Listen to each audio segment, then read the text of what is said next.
সম্মানিত উপস্থিতি, আমি আপনাদের সামনে একটি আরবি কবিতা করব। আল্লাহু রাব্বুনা ওয়া রাব্বুকুম, আল্লাহ আমাদের রব এবং তোমাদের রব। মুহাম্মদ সাল্লাল্লাহু আলাইহি ওয়াসাল্লাম নবিয়ুনা ওয়া নবিয়ুকুম, মুহাম্মদ সাল্লাল্লাহু আলাইহি ওয়াসাল্লাম আমাদের নবী এবং তোমাদের নবী। আল ইসলামু দীনুনা ওয়া দীনুকুম, ইসলাম আমাদের ধর্ম এবং তোমাদের ধর্ম। আল কুরআনু কিতাবুনা কিতাবুকুম, কুরআন আমাদের কিতাব এবং তোমাদের কিতাব।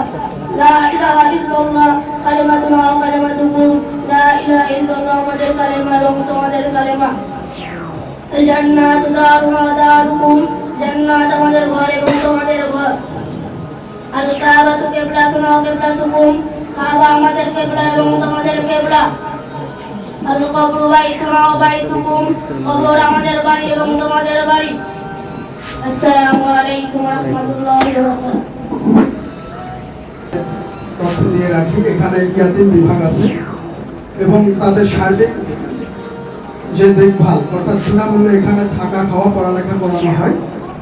অবশ্যই যাদের পরিচিত ইয়াতিম বা যাদের পড়ালেখায় অসচ্ছল তাদের এখানে ভর্তির ব্যাপারে আপনারা আন্তরিক হবেন এবং আস্তে আস্তে যাতে এই প্রতিষ্ঠানটি একটি আইকনিক প্রতিষ্ঠান হিসেবে দাঁড় হয় সেটার চেষ্টা করবেন।